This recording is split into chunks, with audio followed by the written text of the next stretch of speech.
Okay, screen recording अब start है। मैं आप लोगों के साथ डेस्कटॉप शेयर कर दूं।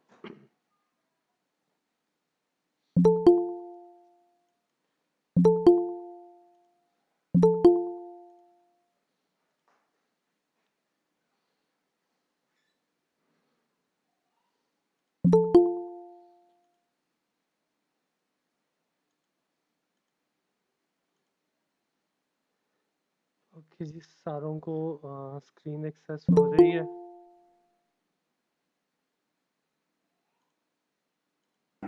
Yes sir.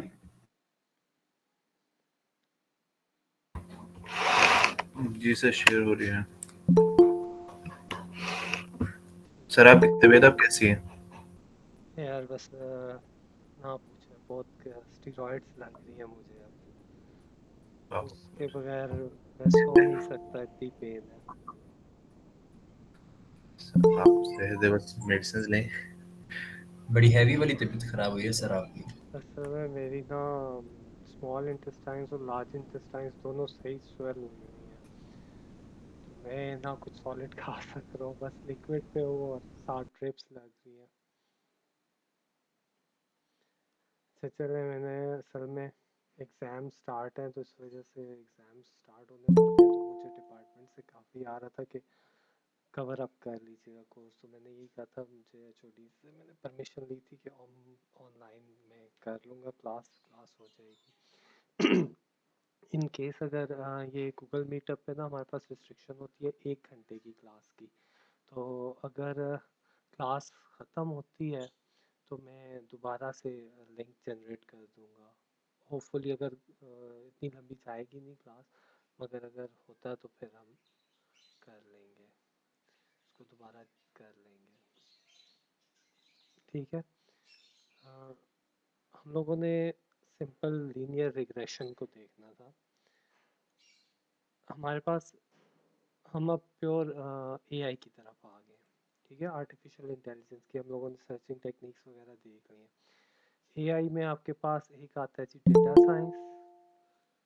साइंस, दूसरा मशीन लर्निंग जिसको हम एमएल कहते हैं, तीसरी आपके पास आती है डीप लर्निंग। डेटा साइंस जो डेटा सेट्स वगैरह के बारे में आप पढ़ते हो, क्योंकि पहले एआई और डेटा साइंस एक ही फील्ड में कंसिडर होता था। जब से आपके पास डेटा काफ़ी ज़्यादा हो गया, तो अब ये साइंटिस्ट हैं या हमारे जो ऊपर सोचने वाले लोग हैं, उन्होंने ये किया कि डेटा साइंस को अलग कर दिया मशीन लर्निंग से। तो मशीन लर्निंग सिर्फ डेटा साइंस जो है वो सिर्फ डेटा के ऊपर काम करती है। अगर हमारे पास डेटा एफिशिएंट होगा तो हमारी लर्निंग उतनी ही अच्छी होगी। कि ये आप लोगों ने देखा है, मीन के आसपास की वैल्यू या 2 पाई स्क्वायर तक की जो वैल्यूज़ हैं वो हमारे पास काम की होती है। बाकी जो वैल्यूज़ बहुत ज़्यादा आपके पास मीन से दूर होती हैं, वो कोई इतना ख़ास रोल प्ले नहीं करती है। और अगर हम मीन या मीडियन की बात करते हैं, एक वैल्यू को स्पेशली मीन में हमें पता है कि अगर एक वैल्यू मेन वैल्यू से या मीडियन से बहुत दूर की वैल्यूज़ है, उसकी वजह से आप कभी भी उसका मिड पॉइंट नहीं फाइंड आउट कर सकते। हम एवरेज लेंगे तो वो एवरेज हमेशा बहुत ज़्यादा आएगी या बहुत कम की तरफ चली जाएगी। तो इस चीज़ पे ज़्यादातर फोकस डेटा साइंस वाले करते हैं। हम लोग आज जो टॉपिक्स देखेंगे वो मशीन लर्निंग के हैं, और अगर हमें टाइम मिला तो हम फिर डीप लर्निंग की तरफ जाएंगे। मशीन लर्निंग में हमारे पास दो तरह की लर्निंग है, एक सुपरवाइज्ड और एक अनसुपरवाइज्ड। फिलहाल आप यही दो देखेंगे, सुपरवाइज्ड और अनसुपरवाइज्ड। सुपरवाइज्ड लर्निंग में आपके पास जो डेटा आपको प्रोवाइड किया जाता है, डेटा सेट आपको प्रोवाइड किया जाता है, उसमें आपको बताया जाता है कि इसमें इनपुट डेटा कौन सा और इसकी आउटपुट कैसे आ रही है। जिस तरह का डेटा सेट आप लोगों ने देखा है कि आपके पास sepal length, sepal width, petal width दी हुई थी, और इनकी बेसिस के ऊपर आप स्पीशीज डिटेक्ट कर रहे थे आयरिस डेटा सेट में। तो इस तरह की लर्निंग को हम सुपरवाइज लर्निंग कहेंगे। इसमें हमारे पास डिपेंडेंट वेरिएबल है और इंडिपेंडेंट वेरिएबल है। डिपेंडेंट वेरिएबल इंडिपेंडेंट वेरिएबल से ही आ रहा होता है। फॉर एग्जांपल मेरे पास अगर a plus B is equals to C है, तो ये c की वैल्यू डिपेंड कर रही है a और b पे, जबकि a और b की वैल्यू कुछ भी हो सकती है। तो ये हमारे पास इंडिपेंडेंट वेरिएबल्स हैं, और ये मेरे पास ये इंडिपेंडेंट वेरिएबल्स हैं, और ये मेरे पास डिपेंडेंट वेरिएबल है, और ये आउटपुट है। आउटपुट हमेशा इनपुट के ऊपर डिपेंड कर रही है। अगर हम ऐसे डेटा सेट्स पे काम कर रहे हैं तो हम सुपरवाइज लर्निंग में हैं। दूसरी तरह की हमारे पास अनसुपरवाइज लर्निंग है। अनसुपरवाइज लर्निंग में आपको डेटाबेस के अंदर से रिलेशन बनाना होता है। इसमें के एन एन वगैरह यूज़ होते हैं। इसमें अनसुपरवाइज लर्निंग में जो आपके पास डेटा होता है उसमें आपको कोई रिलेशन गिवन नहीं होगा एज सच इसका, कि हमारे पास डेटा सेट है ए बी सी डी, हमने उसको कैटेगराइज करना है मुख्तलिफ उसमें।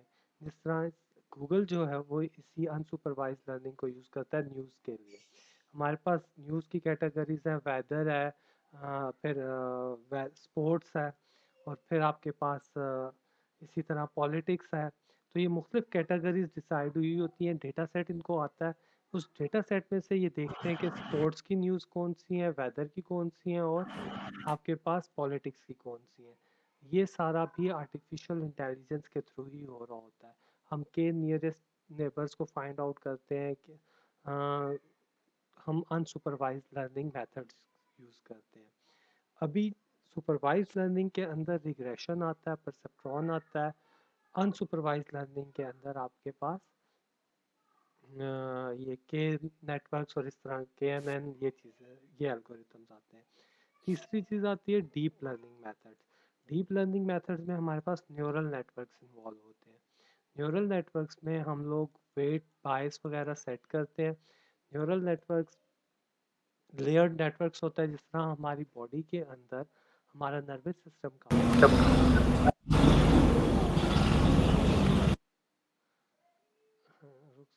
जिस तरह हमारी बॉडी के अंदर हमारा नर्वस सिस्टम काम कर रहा होता है, उसी तरह हमारी हम न्यूरॉन्स बनाते हैं, उसमें एक्सॉन्स हैं, टेंटिकल्स हैं, वो सारी चीज़ें इसी तरह से चल रही होती हैं। जब हम न्यूरल नेटवर्क्स इंशाल्लाह करेंगे तो मैं आपको ये सारा डिटेल में करवाऊंगा। उसके बाद हम एक फॉरवर्ड डेटा को पहले फॉरवर्ड प्रोपिगेट करवाते हैं, एक लेयर से दूसरी लेयर, दूसरी से तीसरी लेयर, और एट लास्ट आउटपुट लेयर आती है। आउटपुट लेयर में जो एरर आ रहा होता है, उसको एरर को ठीक करने के लिए हम एरर को बैक प्रोपिगेट करते हैं, ताकि आपके पास वो एरर के बैक प्रोपिगेट करते हैं, ताकि आपके पास वो वेट और बायस को एडजस्ट, हर लेयर के वेट और बायस होते हैं, हर लेयर में न्यूरॉन्स होते हैं, उन वेट और बायस को वो एडजस्ट करते हुए बैक प्रोपिगेट होता है। जब हम आपके पास एरर बिल्कुल मिनिमम रह जाता है तो हम कहते हैं कि ये आउटपुट है। याद रखें, आर्टिफिशियल इंटेलिजेंस में अभी तक हमें 100% एक्यूरेसी अचीव नहीं हुई है। हमारे पास डेटा, अब जिस तरह वेदर की प्रिडिक्शंस है, तो वो एक अप टू सर्टेन परसेंट आपके पास करेक्ट होती हैं। हमेशा आपके पास वो 100% करेक्ट नहीं भी होती। कभी बारिश प्रिडिक्ट होती है तो होती है, और कभी नहीं भी होती। अक्सर ये देखने में आया है कि जिस दिन बारिश प्रिडिक्ट होती है उस दिन आपके पास धूप निकली हुई होती है। तो ये सारी चीज़ें इसी तरह से चल रही होती हैं। तो हम अभी रिग्रेशन की टेक्निक देखेंगे, ठीक है। रिग्रेशन एक सिंपल लीनियर नेटवर्क का नाम है। लीनियर रिलेशनशिप कैसे होते हैं? स्ट्रेट लाइन में जिनको आप मैप कर सकते हो, ऑल्दो वही वेरिएबल होते हैं। स्ट्रेट लाइन की इक्वेशन हमें पता है, y is equals to M X plus C. अब होता ये है कि मेरे पास ये फॉर एग्जांपल वैल्यूज़ हैं 1 2 3 4 5। मुझे इनके बीच में एक रिलेशन निकालना है, वो भी लीनियर रिलेशनशिप, यानी ये वाली लाइन मुझे बनानी है। इस लाइन को मैं कैसे बनाऊंगा?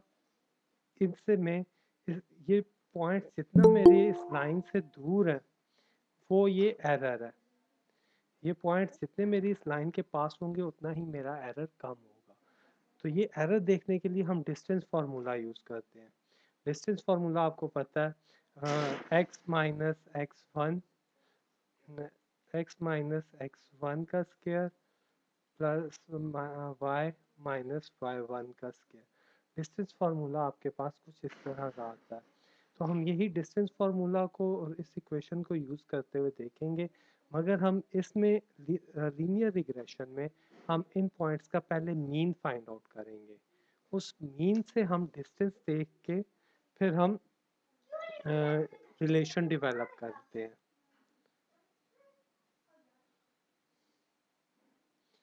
अच्छा जी, linear regression is one of the easiest algorithm in machine learning and it is also one of the oldest algorithm। बहुत सिंपल सा एल्गोरिथम है। हम जब भी एआई की लर्निंग शुरू करते हैं हम इसी पॉइंट से शुरू करते हैं।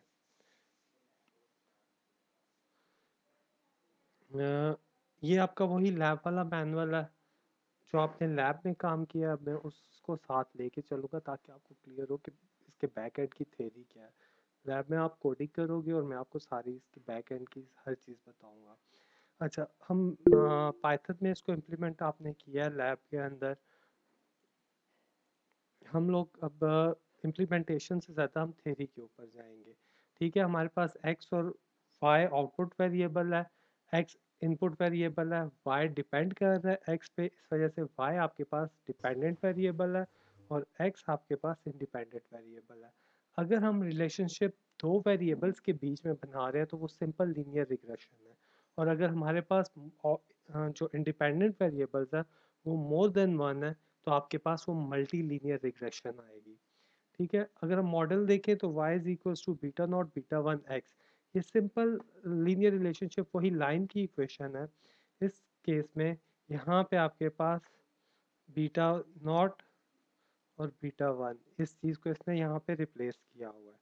सॉरी, मैंने उल्टा लिख दिया, ये बीटा नॉट रखा हुआ है और वो बीटा वन रखा हुआ है। अगर मैं इन दोनों को इससे रिप्लेस कर दूँ y is equals to C plus M X, तो आपके पास आ जाएगा beta naught plus beta one X. इसमें बीटा नॉट और बीटा वन हम लर्निंग से, डेटा बेस की लर्निंग से ये वैल्यूज़ फाइंड आउट करेंगे। और जबकि x मेरे पास इंडिपेंडेंट वेरिएबल है, y मेरे पास डिपेंडेंट वेरिएबल या आउटपुट आ रही है। ठीक है, ये सिंपल लीनियर रिलेशनशिप हमने बनाना है। मगर इस beta naught beta one x की वैल्यूज़ जो हैं वो अगेन हम ऑर्डिनरी लीस्ट स्क्वायर मेथड से फाइंड आउट करते हैं। ठीक है, beta one is called the scaling factor and coefficient beta not is called the bias coefficient. अब बायस कोफिशिएंट क्या करता है, हाइट डिसाइड करेगा कि y की हाइट वन हाइट क्या होगी। और बीटा वन जो है वो आपके पास स्केलिंग फैक्टर है, वो इसकी स्लोप डिफाइन करता है, इंटरसेप्ट और स्लोप। यानी कि मेरे पास अगर ये रिलेशनशिप है तो मेरी लाइन ये बन रही है, ये बन रही है, ये बन रही है, ये इंटरसेप्ट डिफाइन कर रहा है। अब मेरी लाइन इस तरह है, इस तरह है, इस तरह है, इस तरह है, ये लाइन की स्लोप है कि ये कितना ज़ीरो से कितना एंगल बना रही है। यहाँ पे आपके पास ये स्लोप्स की फॉर्म में आ रहे हैं और ये इंटरसेप्ट आ रहे हैं। ठीक है, तो ये बीटा नॉट बीटा वन इस तरह से एक इंटरसेप्ट है और एक स्केलिंग फैक्टर है, एक बायस है और एक इंटरसेप्ट है। ठीक है, स्लोप और इंटरसेप्ट के बीटा वन आपकी स्लोप डिसाइड करती है और बीटा नॉट आपका इंटरसेप्ट डिसाइड करता है कि आपकी लाइन कितने ऊपर जाएगी। So, so in simple linear regression model, we want to draw a line between x and y, which estimate the relationship between x and y. But how do we find these coefficients? यानी beta not और beta one को हम कैसे find out करते हैं? Beta not और beta one को हम ऑर्डिनरी लीस्ट स्क्वायर मेथड से फाइंड आउट करते हैं। अब ordinary least square method against distance formula या लीस्ट स्क्वायर, ये मेरे पास जो लाइंस, ये डेटा है, ब्लू डेटा स्कैटर प्लॉट है, रेड लाइन मेरे पास एक रिलेशनशिप है। अब देख रहे हो आप इधर ये 5 आ रहा है इसका, अ, जो मैंने आपको बताया था इंटरसेप्ट, और स्लोप जो है वो इसकी जो एंगल बना रही है वो स्लोप आपके पास आ रही है, मतलब यहाँ से जो एंगल उठ रहा है। तो ये इक्वेशन हमने पहले बीटा नॉट बीटा वन की वैल्यूज फाइंड आउट करते हैं, फिर इस इक्वेशन में डाल के हम अपनी प्रिडिक्शन की तरफ जाते हैं कि हमारी प्रिडिक्शन क्या होगी। ठीक है, ये वही कि मेरे जो डिस्टेंस है इन पॉइंट का इस लाइन से, ये एरर है। डिस्टेंस क्या होगा? टोटल डिस्टेंस जो है वो सम ऑफ ऑल डिस्टेंस आ जाएगा। टोटल एरर या डिस्टेंस, यानी मैं आपसे यही कह रहा हूँ कि इन पॉइंट का इससे डिस्टेंस कितना है, इससे डिस्टेंस, ये एरर है। अगर हम सारों को सम अप करें तो हमारे पास मॉडल का टोटल एरर आ जाएगा। ठीक है, यहाँ पे डिस्टेंस ऑफ ith पॉइंट है। अगर मेरे पास फॉर एग्जांपल, मैं एक मिनट एक्सेल की एक शीट खोल लेता हूँ ताकि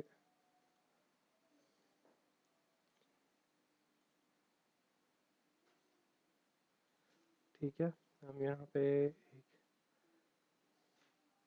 एक्सेल की शीट खोल लेते हैं।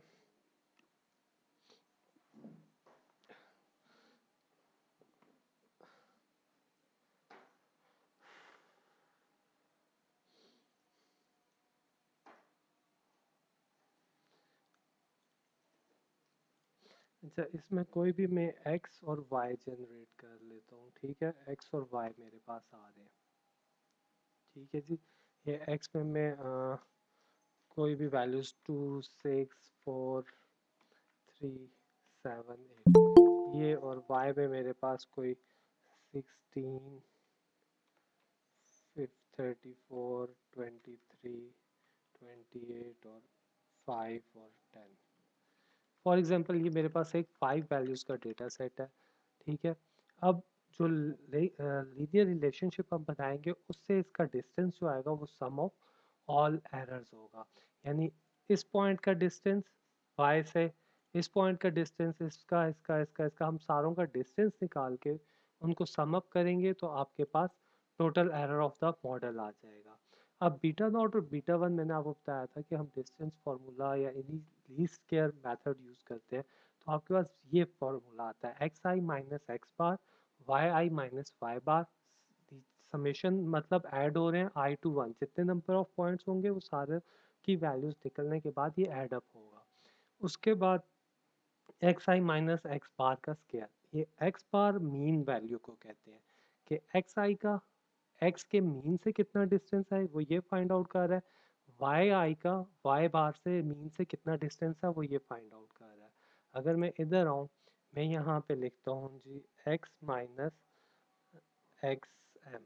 ठीक है, और यहाँ पे मैं लिखता हूँ वाई माइनस वाई एम। पहले हम इनका मीन निकाल लेते हैं। ठीक है, इज इक्वल्स टू मीन, यहाँ पे मीन नहीं एवरेज लेगा ये, A V G E V E R A G average of this equals to average of this। मेरे पास इधर मेरे पास इसका मीन 5 आ रहा है। मीन इसे ही निकालेंगे ना कि अगर मैं करूँ आपके पास यहाँ पे इज इक्वल्स टू, बल्कि इसका सम डायरेक्ट लेते हैं। इसका सम ये आ रहा है, इसका सम divided by total number of values 5 है तो 30 1 2 3 4 5 6 है। 30 डिवाइडेड बाय 6 तो मेरे पास 5 आ रहा है। ठीक है, तो मेरे पास यहाँ पे मैं इनको आगे कर लेते हैं। यहाँ पे मेरे पास एक्स एम आ रहा है 5। ठीक है, और यहाँ पे मैं वाई एम निकाल लेता हूँ साथ साथ। ये मैं काम मैंने बोर्ड पे करना था इसलिए मैं आपको यहाँ पे इसमें करवा रहा हूँ ताकि आपको इसमें समझ आए। Is equals to this divided by 6, तो मेरे पास ये 19.33 मेरे पास y का मीन आ गया। अब x माइनस एक्स एम निकालना है हर पॉइंट के लिए, यानी is equals to x minus X M. ठीक है, इसी तरह is equals to x minus X M, इसी तरह is equals to x minus X M, x minus X M is equals to फिर x माइनस एक्स एम फिर is equals to x minus X M. ठीक है, यहाँ पे मैंने mean से सारों का डिस्टेंस निकाल लिया, x माइनस एक्स एम उसका कितना डिफरेंस है वो निकाल लिया। इसी तरह y का निकाल लेते हैं, y minus mean of y, ठीक है, is equals to this minus this equals to this minus this equals to this. Sir recording मिल जाएगी? हाँ जी, मैं अपलोड कर दूंगा चैनल पे, अगर कोई बच्चे नहीं आ सके हैं तो। नहीं सर सर, वो कुछ मैं वेट नमाज का करके भी टाइम और घर में थोड़ा काम भी है, तो इसलिए वो मैं पूछ रहा था रिकॉर्डिंग मिल जाएगी हाँ जी, बाद में? रिकॉर्डिंग मैं अपलोड कर दूंगा चैनल पे। चलें ये ठीक है सर। ठीक है, वो रिकॉर्डिंग आपको मिल जाएगी। तो यहाँ मैंने x माइनस एक्स एम और y माइनस वाई एम निकाल दिया, ठीक है। x ऑफ i यानी x1 माइनस एक्स बार, x2 माइनस एक्स बार, x3, ये सारा हमने किया। इसके बाद मुझे x माइनस एक्स बार का स्केयर भी चाहिए, मतलब इन सारे मीन्स को करके उसका स्केयर भी निकालना है, ठीक है। तो ये हमारे पास वैल्यूज आ गई हैं सिंपल। उसके बाद बीटा वन की वैल्यू, बीटा नॉट की वैल्यू बीटा वन से ही निकल आती है, यानी Y mean minus beta one X mean. तो हम इस तरह से करते हैं, आखिर में फिर हम Y is equals to beta naught plus beta one X के अंदर वैल्यूज डाल के जो हमारा फंक्शन होता है हम वो है, ये हमारे लर्निंग फंक्शंस है। इनके थ्रू मेरे पास, इसके थ्रू मैं बीटा वन की लर्निंग करवा रहा हूँ वाया डेटा सेट। इसी तरह बीटा नॉट की मैं लर्निंग करवा रहा हूँ वाया डेटा सेट। इसमें वाई बार और एक्स बार जो है वो आपके डेटा सेट से ही आ रहे हैं, ठीक है। अगर आप देखोगे, आपने ये लैब में किया होगा कि हेड साइज और ब्रेन वेट का एक रिलेशन बनाया होगा। हम लोग क्या करते हैं, अपने आप को ईजी करने के लिए हम लोग इसमें नम और डी नम दो वेरिएबल्स, नोमिनेटर और डिनोमिनेटर, कोडिंग के अंदर इजी रहने के लिए, ताकि आपके पास लूप्स में कंफ्यूजन ना हो। मैं यहाँ पे बहुत बड़ी इक्वेशन नहीं लिखता, हम लोग अलग अलग नोमिनेटर और डिनोमिनेटर में कर लेते हैं, ठीक है। जिस तरह x माइनस एक्स एम ये नोमिनेटर बन जाएगा मेरे पास, और यहाँ पे मेरे पास डिनोमिनेटर आ जाएगा। डिनोमिनेटर में क्योंकि x माइनस एक्स एम का स्केयर ही है, इसको मैं कॉपी करके इधर, हाँ हाँ, ये सॉरी सर, आपको डिस्टर्ब करने के लिए। काफ़ी सारे बच्चे वेटिंग में, अगर आप उनकी एक्सेप्ट कर लें। अच्छा अच्छा सर, मैं दो ही हैं असल में, लेट आने वालों को फिर यही होता है। अच्छा जी, ये मेरे पास डिनोमिनेटर है और ये मेरे पास नम है। अब मुझे इन सारों का सम लेना है, सम यानी सारों को ऐड करना है। तो मेरे पास, इसमें तो मेरे पास ज़ीरो आ गया है, ज़ीरो नहीं आना चाहिए था मगर बहरहाल चलो इसको करें तो मेरे पास टू आ रहा है। और x माइनस एक्स एम का स्केयर लेंगे तो zero divide by anything equals to zero ही आता है। एक मिनट, मुझे यहाँ पे वैल्यूज़ को चेंज करनी पड़ेंगी। Two minus five minus three minus four minus three minus four, फिर यहाँ पे मैं वैल्यूज़ कुछ इस तरह से गड़बड़, क्योंकि मैंने आर्बिट्ररी वैल्यूज़ उठाई हुई हैं। फाइव नहीं, यहाँ पे फिर वो वाई सिक्स, ये क्या है,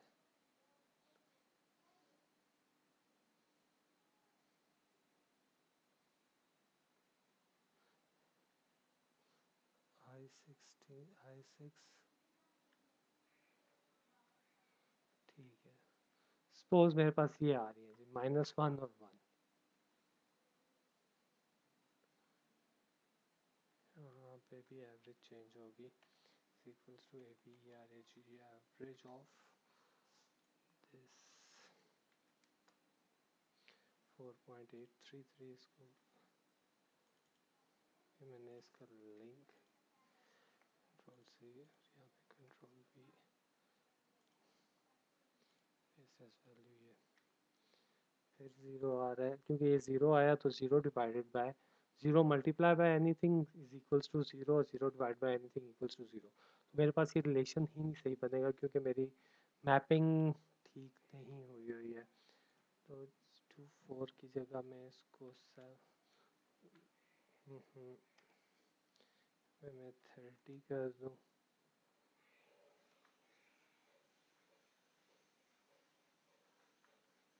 अब फिर भी ठीक आएगा। ठीक है, अब चलो फिर भी कुछ ना कुछ, ज़ीरो नहीं है यानी बहुत छोटी वैल्यू है। असल में हमारे पास डेटा सेट, इधर मैंने बहुत छोटे नंबर्स लिए हुए हैं, इधर मेरे पास बहुत बड़े नंबर्स हैं। तो वो ऐसा कोई हम तो रैंडम नंबर से काम कर रहे हैं। यहाँ पे मैं 45 ले लूँ। अब अगर देखूँ तो मेरे पास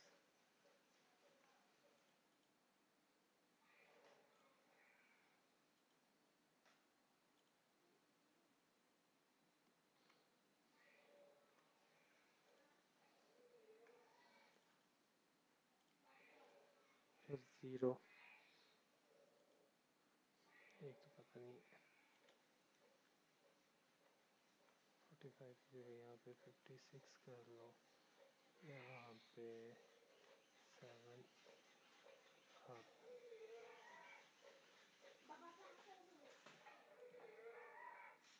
यार, ये ज़ीरो ही हर दफ़ा क्यों आ रहा है? मेरा सम 2 माइनस 22।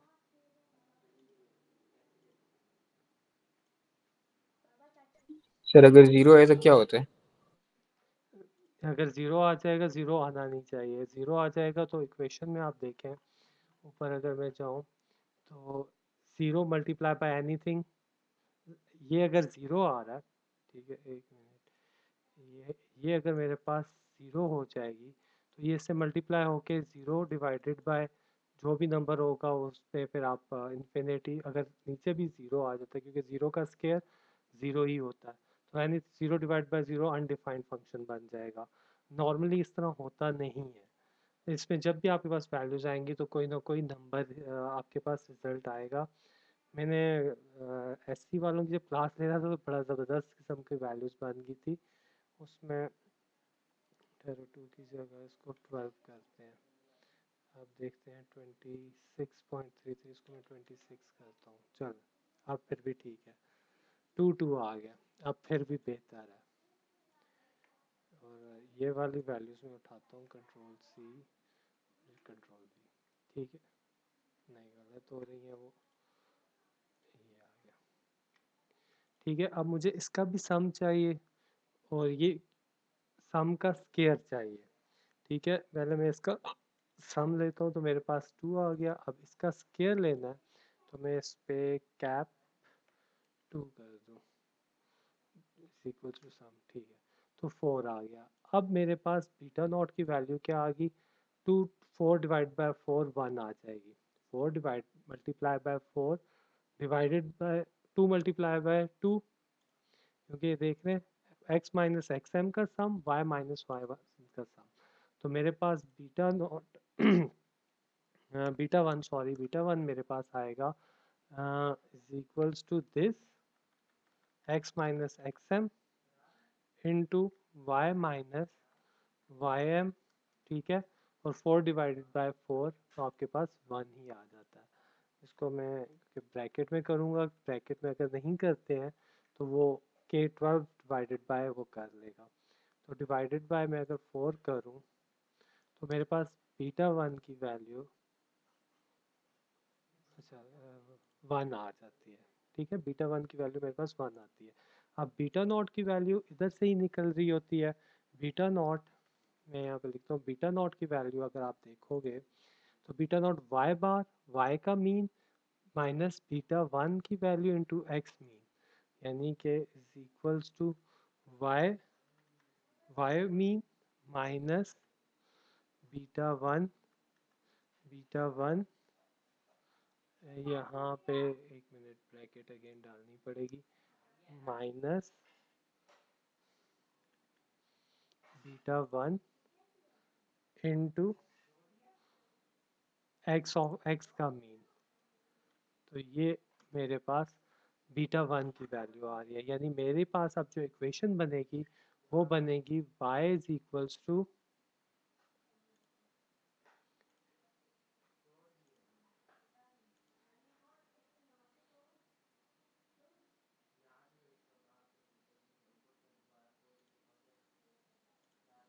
यहाँ तुम लोगों को समझ नहीं आती, मैं क्लास ले रहा हूँ, यहाँ से दफा हो जाओ, शोर डाला हुआ है।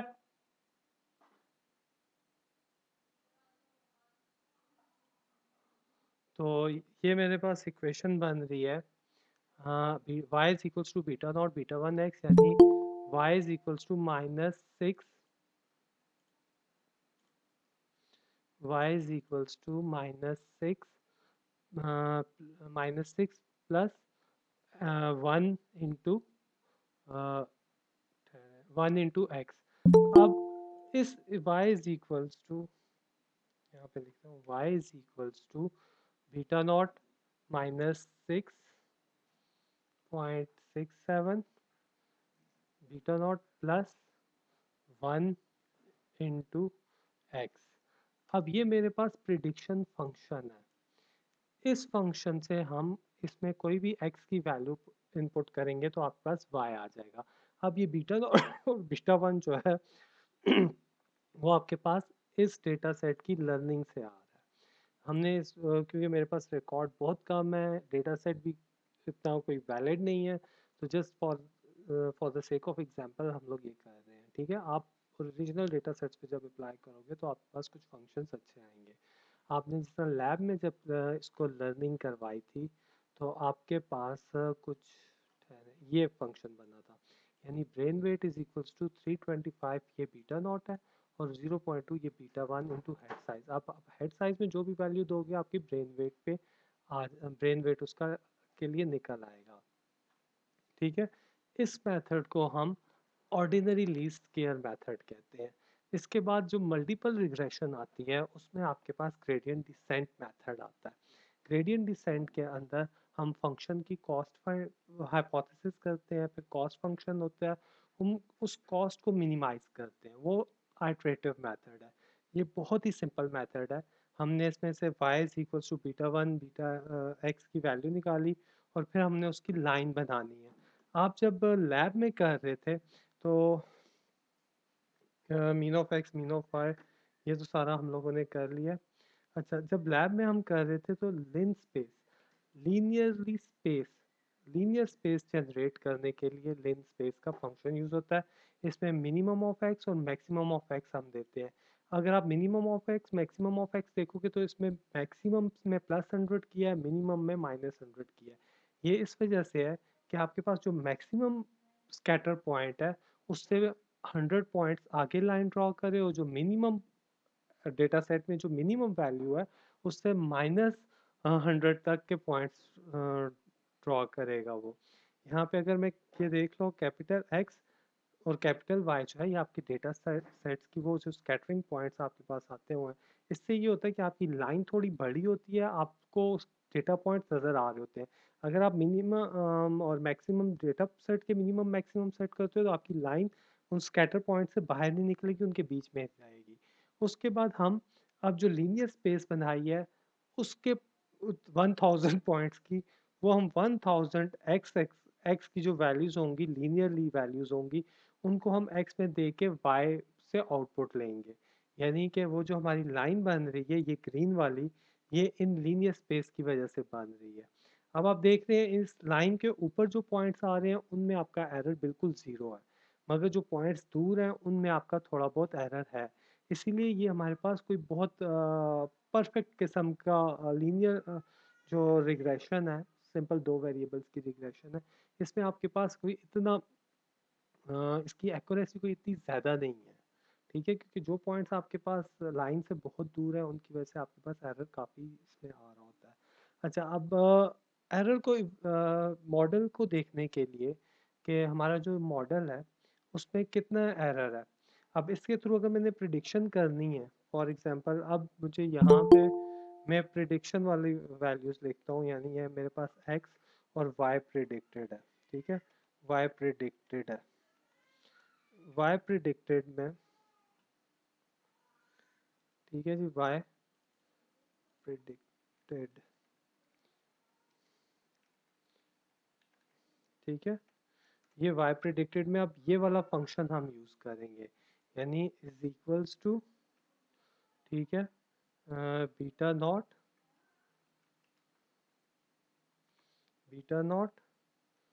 प्लस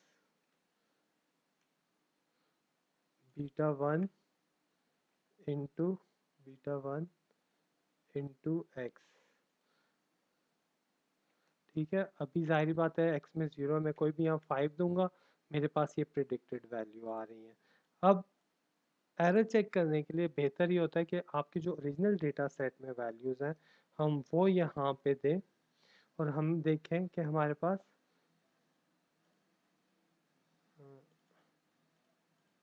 ये इक्वेशन Q6, अच्छा ये इनको भी मैं नीचे लेके आऊँगा तो डिवाइड बाय 0, दोबारा ये फंक्शन लिखना पड़ेगा, is equals to beta naught plus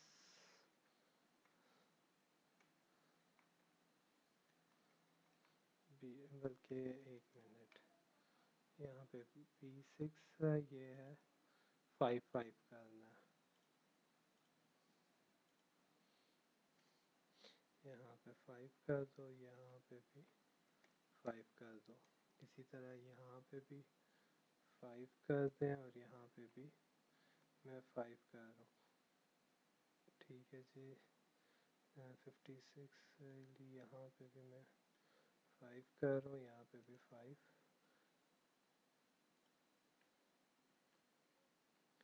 यानी मैं जो वैल्यूज़ हैं वो मेरी आगे पीछे जो हुई थी वो मैं एडजस्ट कर रहा हूँ।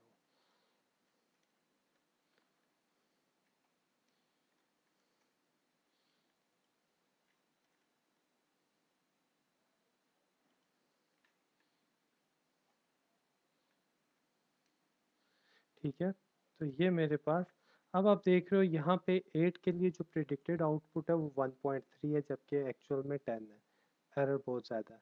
45 के लिए 28 तो 38, 56 के लिए 49 उधर, तो 30 के लिए 24, 30 के लिए 34, तो ये मेरे पास एरर आ रहे हैं। मैंने आपको बताया था ये जो हम रैंडमली ले रहे हैं ये कोई इतना अच्छा मॉडल नहीं है, मगर अब इस एरर को फाइंड आउट करते हैं कैसे हैं। हम लोगों ने वाई आई जो है आपके पास प्रिडिक्टेड वैल्यू ऑफ आई है, ठीक है, minus original value of Y, इसका स्क्वायर डिवाइडेड बाय 1/m, तो आपके पास रूट मीन स्क्वायर एरर आ जाएगा। एक method root mean square error है, दूसरा R2 स्कोर है। रूट मीन स्क्वायर आपको मीन एरर वैल्यू देता है, जबकि R2 स्कोर आपको इसकी एक्यूरेसी की परसेंटेज एक्यूरेसी बताता है कि आपका मॉडल कितना एक्यूरेट है। ठीक है, रूट मीन स्क्वायर में हम लोगों ने वही प्रिडिक्टेड वैल्यूज़ ली हैं। अब मुझे y of I minus Y predicted इसका स्क्वायर लेके उसका स्क्वायर रूट लेना है। ठीक है, मैं अगर इन वैल्यूज़ का लूँ तो पहले मुझे ये Y I minus Y predicted की सारी वैल्यूज़ आ रही हैं, ऊपर 5 वाली मैं छोड़ देता हूँ क्योंकि वो हम लोगों ने उसमें नहीं ली थी। ठीक है, अब ये वाई प्रिडिक्टेड फंक्शन है, ठीक है, और इसका डिफरेंस ओरिजिनल वाई से लेना है, यानी जो ये आप देख रहे हो वाई आई प्रिडिक्टेड है माइनस वाई आई ओरिजिनल वाई की वैल्यूज़ है, इज इक्वल्स टू ये प्रिडिक्टेड माइनस दिस, के इसमें डिफरेंस कितना है। और स्केयर हम क्यों लेते हैं, स्केयर हम इसलिए लेते हैं कि कुछ वैल्यूज़ आपके पास लाइन से नीचे हैं, कुछ वैल्यूज़ आपके पास लाइन से ऊपर है, यानी नेगेटिव वैल्यूज़ को पॉजिटिव करने के लिए एरर कभी भी नेगेटिव नहीं होता। ठीक है, इस वजह से हम इसका स्केयर लेते हैं। एरर अगर आपके पास नेगेटिव आ गया तो समझें जी काम ख़राब है। एरर 0 हो सकता है अगर आप 100% एक्यूरेट हो तो, is equals to this minus ये Y I minus Y predicted minus original, तो ये मेरे पास जो एरर है वो आ गया। इस एरर का मैं सम लेता हूँ, ठीक है, सम लेके इसका स्क्वायर ले लेते हैं, 2 का इसका H26 इसका स्क्वायर ले लिया, ठीक है, तो 4 आ गया। अब मेरे पास जो मीन एरर है, जो मीन एरर है वो मेरे पास ये वो निकालने के लिए इसका अगेन अंडर रूट लूँगा तो मेरे पास 2 आ जाएगा। 4 का अंडर रूट 2 होता है, तो मेरे पास मीन एरर इसमें 2 है, यानी हर वैल्यूज़ में कुछ ना कुछ एरर है, तो ये मीन वैल्यू ऑफ एरर है कि जो कि आपके पास 2 आ रही है, ये हमारे पास आती है रूट मीन स्क्वायर एरर से। पहले हम एरर का स्क्वायर लेते हैं, फिर उसका सॉरी मीन हमने लिया ही नहीं, तब भी गलत है। पहले मैंने ये सम लिया, रूट मीन स्क्वायर एरर जो है, पहले मैंने सम लिया, उसका स्क्वायर लिया, स्क्वायर के बाद इसका मीन लिया। मीन के लिए मुझे 4 divided by number of values कितनी है, 6 है, 5 है, 1 2 3 4 5 6 6 डिवाइडेड बाय 6 किया। अब इसका हम स्क्वायर रूट लेंगे, S Q R T of this. तो मेरे पास ये एरर आ रहा है, मेरे पास मीन एरर ये कैलकुलेट हो रहा है। तो रूट मीन स्क्वायर एरर हम लोग इस तरह से निकाल रहे हैं। आपने देखो लैब में भी आपने जब फंक्शन अप्लाई किया तो देखा कि पहले आपने प्रिडिक्टेड फंक्शन के अंदर एक्स ऑफ आई जो ओरिजिनल वैल्यूज़ हैं वो डाल के आपने वाई प्रिडिक्टेड वैल्यूज़ ली हैं, फिर इनका डिफरेंस लेके उसका स्क्वायर लिया, ठीक है, स्क्वायर ले, और ये प्लस इक्वल आपको पता है ना, ये समेशन के लिए होता है कि प्रीवियस वैल्यू में ऐड होती जा रही है, जो वैल्यू कैलकुलेट है वो प्रीवियस में ऐड अप होती जा रही है। कि मेरे पास ये सारी वैल्यूज़ का स्क्वायर लेके फिर ऐड हुआ है। मैंने मेरे ख्याल यही गलती की है, मुझे इन सारी वैल्यूज़ का पहले स्क्वायर लेना है ताकि ये सारी वैल्यूज़ पॉजिटिव होंगी, is equals to this square, ठीक है। मैं यही गलती की है, मैंने जब स्क्वायर लिया तो मेरे पास सारी वैल्यूज़ पॉजिटिव हो गई हैं। अब इसको ऐड किया, is equals to this divided by 6, ठीक है, और इज इक्वल्स टू, अब ठीक आ रहा है क्योंकि मुझे भी लग रहा था एरर ज़्यादा है और ये डिस्प्ले कम हो रहा है। स्क्वायर रूट ऑफ दिस, तो 13.69 ऑलमोस्ट 14 जो है 14 एरर आ रहा है। आपके पास मीन एरर 14 है कि अगर हर वैल्यू में तकरीबन 14-15 का आपको एरर मिल रहा है, तो ये बहुत ज़्यादा एरर है। अगर मैं इसका R2 स्कोर फाइंड आउट करूँगा तो अगेन मेरे पास R2 स्कोर इसका बहुत कम आना चाहिए, क्योंकि एरर मुझे नज़र आ रहा है कि एरर ज़्यादा है। तो रूट मीन स्क्वायर मेथड से आप mean error value find out करते हो जो आपके प्रिडिक्टेड फंक्शन में है। इसके बाद R2 स्कोर मेथड आ जाता है। R2 स्कोर मेथड में हमारे पास दो चीज़ें हैं, SST और SSR। रेजिड्यूल, रेजिड्यूल जो आपके पास डिफरेंस ऑफ एरर्स का स्क्वायर है मीन से, y माइनस वाई मीन उसका स्क्वायर, फिर उसको सम अप करेंगे तो आपके पास रेजिड्यूल, सम ऑफ रेजिड्यूल आ जाएगा, ठीक है। और SST sum of total square, y minus Y bar का स्क्वायर, यानी y माइनस वाई बार जो ओरिजिनल है वो आ रहा है सम ऑफ स्क्वायर, और SSTR जो है वो जो आपका original y minus Y bar का स्क्वायर जो एरर का स्क्वायर है वो आ रहा है। इसको हम R square is equal to 1 minus SSR divide by SST करेंगे तो आपके पास R2 स्कोर आ जाएगा। अगर मैं R2 स्कोर निकालना चाहूँ तो मुझे पहले ठीक है y माइनस वाई बार यानी y का मीन से कितना डिस्टेंस है वो देखना है।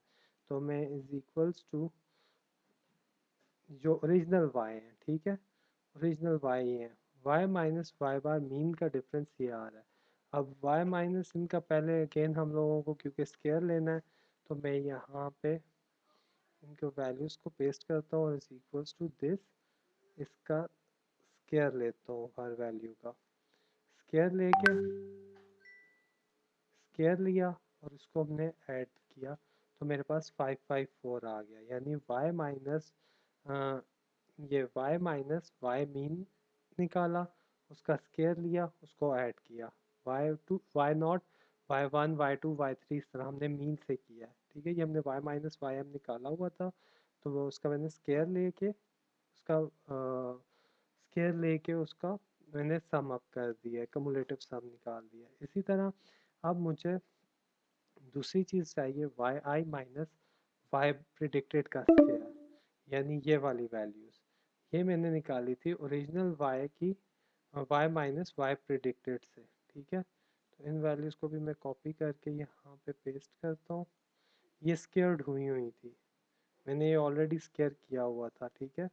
तो स्क्वायर हुआ हुआ जस्ट मैं इसका सम निकाल रहा हूँ, तो ऑटो सम नहीं है।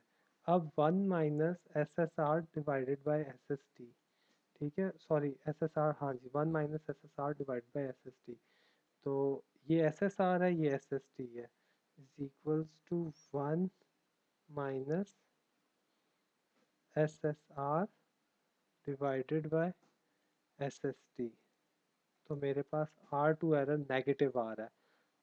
R2 स्कोर अगर नेगेटिव आए तो इसका मतलब है आपका मॉडल टोटली गलत है, आपका एरर बहुत ज़्यादा है। ये वैल्यूज़ आपके पास 0 से 1 के बीच में लाई करती हैं, जो आपको परसेंटेज, अगर आप उसको 100 से डिवाइड करोगे, 100 से मल्टीप्लाई करोगे तो आपके पास परसेंटेज आ जाएगी कि आपका एरर कितना है। R2 score usually ranges from 0 to 1. It will also become negative if the model is completely wrong.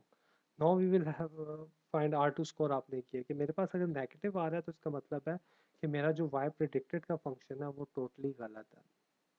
इस फंक्शन को बेहतर कैसे बना सकते हैं? जब हमारे पास डेटा सेट की वैल्यूज़ जितनी ज़्यादा होंगी, मेरे पास एक्यूरेसी उतनी बढ़ जाएगी।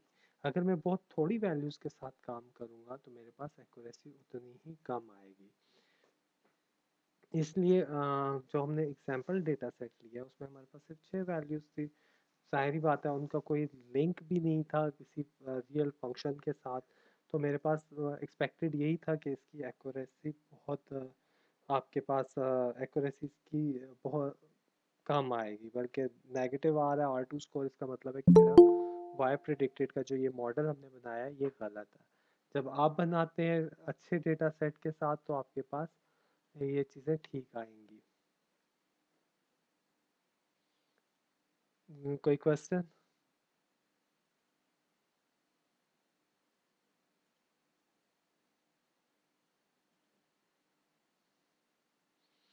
हाँ जी, कोई क्वेश्चन? No sir. चलें जी, इसके बाद हम मल्टीपल रिग्रेशन पे आते हैं। मल्टीपल रिग्रेशन में आपके पास मल्टीपल फीचर्स होते हैं, यानी एक्सक्यूज हम मी सर, जी जी सर वो बार बार नोटिफिकेशन दे रहा है कि आपका फ्री 1 आवर का टाइम खत्म हो रहा है हाँ जी, टीम्स 47, हाँ 47 मिनट्स हुए हैं। यस सर, वो हाँ भी वो अभी है।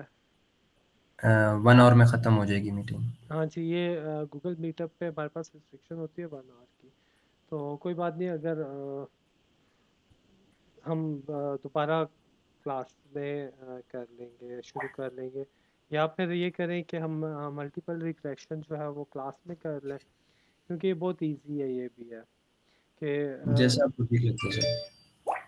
हम इसमें मल्टीपल बीटास इन्वॉल्व होते हैं, beta naught, beta one, beta two, beta one up to beta N X of N.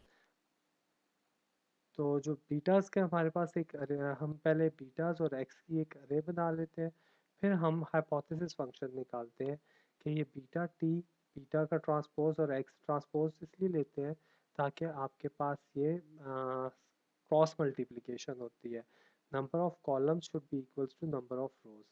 तो जो एक्स है उसको हम करके, ये हाइपोथेसिस है कि हम बीटास की वैल्यूज़ को एक बीटास की वैल्यूज़ को इनिशियलाइज करके एक्स में डालते हैं। हाइपोथेसिस क्या होता है? एक तजर्बा होता है कि हमने एक रैंडमली बीटा की वैल्यू को डाली, उसको हमने डाला, एक हाइपोथेसिस किया। अब इस हाइपोथेसिस की हम कॉस्ट निकालते हैं। ये मैं नेक्स्ट क्लास में ना डिटेल में समझाऊंगा, आपको सिर्फ अभी ओवरव्यू दे रहा हूँ। कॉस्ट फंक्शन ये होता है कि इस वैल्यू के साथ मेरे पास जो ओरिजिनल, जो मेरे पास यहाँ पे हाइपोथेसिस की वैल्यू है, उसका ओरिजिनल फंक्शन में जो आउटपुट है उसके साथ क्या रिलेशनशिप है। स्केयर हम इसलिए करते हैं ताकि नेगेटिव वैल्यूज़ को पॉजिटिव कर लें। Basically cost of the function आपको अगेन आपके जो तजर्बा, हाइपोथेसिस आपका जो तजर्बा था उसकी जो आउटपुट है वो ओरिजिनल आउटपुट से कितना डिस्टेंस है, 1/2m, हम वही एवरेज कर रहे हैं।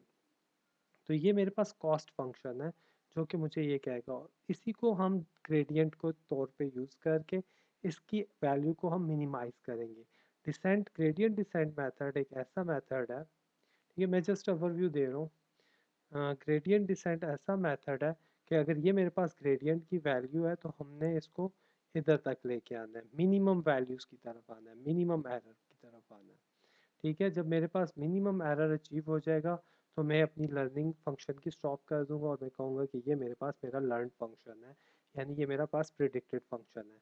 ग्रेडियंट सेंड में देखें initialize beta with some values, आप इनिशियली बीटास को करते हो, फिर आखिर में आप ग्रेडियंट की कॉस्ट जब आपके पास निकलती है आप बीटा को आइट्रेटिवली अपडेट भी करते हो ताकि नेक्स्ट आइट्रेटिव मेथड है, ताकि जब नेक्स्ट बीटास उठाए तो वो आपके पास अपडेटेड एक रन के बाद जो बीटा की वैल्यूज आ रही हैं वो उनको ले, जब तक कि वो कन्वर्जेंस नहीं आती।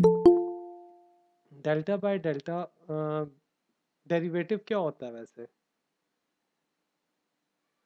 डेरिवेटिव हम कहते हैं रेट ऑफ चेंज, यानी आपकी कॉस्ट में जो चेंज आया, ठीक है, जे ऑफ बीटा हमने ये निकाली थी ना, जो कॉस्ट में चेंज आया वो बीटा की ओरिजिनल वैल्यू माइनस अल्फा, आपके पास अल्फा लर्निंग रेट होता है। लर्निंग रेट हम लोग एक पैरामीटर सेट करते हैं, यार क्या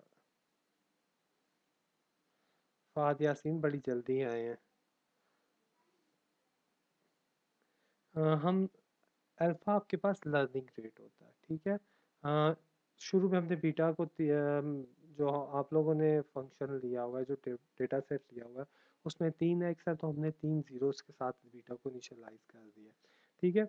alpha is the learning rate, this gradient जो हम delta by delta with respect to beta cost के ऊपर लगा रहे हैं, we are finding partial derivative of cost with respect to each beta, this called gradient. तो ये आपके पास ग्रेडियंट कहलाता है, इसी ग्रेडियंट को हमने कम करना है। और अगर मैं इस चीज़ को यानी ग्रेडियंट को ओपन करूं तो मेरे पास beta of J minus alpha 1/m summation i is equals to 1 to m hypothesis minus y into X I of J, ये इक्वेशन बनती है। इस इक्वेशन को हम क्लास में ना मज़ीद ओपन करके इसी तरह कोई रैंडम वैल्यूज़ लेके फिर हम ग्रेडियंट फाइंड आउट करेंगे। अब इसी ग्रेडियंट को मिनिमम करने के लिए फिर आपके पास ये कोड्स हैं। एक्स नॉट हम लोगों ने जनरेट किया, एक्स नॉट आ गया मैथ और रीड।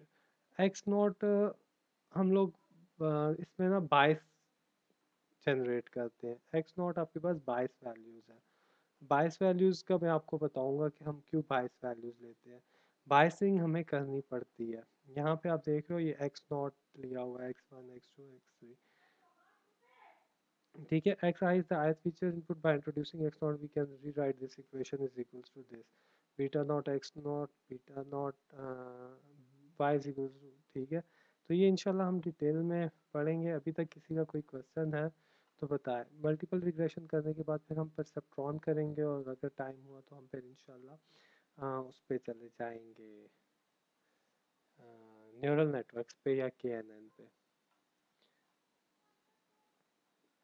मैटलैब में मैटलैब कह रहा हूँ, पाइथन में रिग्रेशन के बिल्ट इन फंक्शंस भी पढ़े हुए हैं। बिल्ट इन फंक्शंस आपको अभी हम यूज़ नहीं करवाते हैं ताकि आप लोगों को बैक एंड की कोडिंग का पता हो। अगर आप देखो तो मेरे पास मल्टीपल लीनियर रिग्रेशन के ये स्टेप्स हैं। हाइपोथेसिस, हमने बीटा को इनिशियलाइज करके किसी एक्स से मल्टीप्लाई करके आउटपुट ली। हमने लॉस यानी एरर फाइंड आउट किया कि मेरे हाइपोथेसिस का एरर से कितना डिफरेंस है।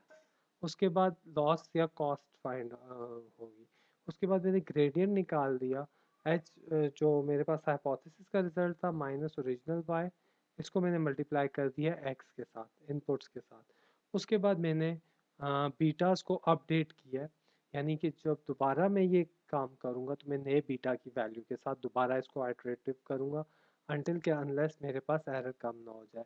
टर्मिनेशन कंडीशन पे हमने बात की थी कि 3 तरह की टर्मिनेशन कंडीशंस होती हैं, ठीक है। ये तो ठहरे, डेटा फिटिंग, R2 स्कोर है, मॉडल इवैल्यूएशन है, हाँ जी। टर्मिनेटिंग कंडीशंस 3 तरह की होती हैं। अब इसमें 1000 आइट्रेशंस दी हुई हैं, या तो ये 10,000 आइट्रेशंस एग्जॉस्ट हो जाएं तो मेरे पास जो फंक्शन है वो, मगर इसमें आप देखोगे आफ्टर, मेरे पास रिजल्ट्स अब इसके है नहीं है इधर, इसमें प्रिंट नहीं हुआ। आफ्टर 14-15 आइट्रेशन आपके पास एरर का डिफरेंस बहुत कम रह जाता है। तो एक टर्मिनेशन कंडीशन के मेरे पास एग्जॉस्ट हो जाए, ठीक है, और उसके बाद का जो सोल्यूशन होता है वो है, एक हम रखते हैं रिलेटिव एरर के ऊपर कि मेरे पास जब ये एरर अचीव हो जाए तो आपका लूप एग्जिट हो जाए। तीसरी कंडीशन होती है कि आपके पास सारी आइट्रेशंस एग्जॉस्ट हो गई और आप सोल्यूशन तक नहीं पहुंचे हो। तो वही तीन में से हम लोगों ने एक यहाँ पे लगाई है कि हम ग्रेडियंट डिसेंट को 1000 टाइम्स रन करते हैं। अल्फ़ा की वैल्यू लर्निंग रेट है, एक्स वाई आपके पास डेटाबेस से आ रहे होते हैं, और बीटास की वैल्यूज़ आप इनिशियलाइज करते हो। जिस तरह यहाँ पे अगर मैं देखूँ gradient descent iteration length of Y किया, hypothesis X dot beta Y, loss h minus Y, gradient is equals to X dot transpose X dot T, transpose find करने के लिए डॉट प्रोडक्ट लेने के लिए लॉस का डिवाइड बाय एम है, फिर beta is equals to beta minus alpha into gradient. अब कॉस्ट, अब जो नए बीटास है उनकी कॉस्ट हमने निकालनी है। यहाँ पे जो नया बीटा है हमने वो भेजा, कॉस्ट हिस्ट्री आइट्रेशन, तो ताकि हम इसको एक कॉस्ट हिस्ट्री का एक अरे बना रहे हैं जिसमें हर आइट्रेशन की एक कॉस्ट हो, और फिर हम ये कॉस्ट हिस्ट्री को रिटर्न कर रहे हैं। आखिर में हम इस कॉस्ट हिस्ट्री को ही प्लॉट करते हैं। चले, मैं इंशाल्लाह जब क्लास में आऊँगा, मेरे पास सिर्फ 4 मिनट रह गए हैं मीटिंग के, तो मैं फिर ये डिटेल में हम मल्टीपल रिग्रेशन पढ़ेंगे। सिंपल रिग्रेशन में अगर किसी का कोई क्वेश्चन है तो वो मुझे बताए।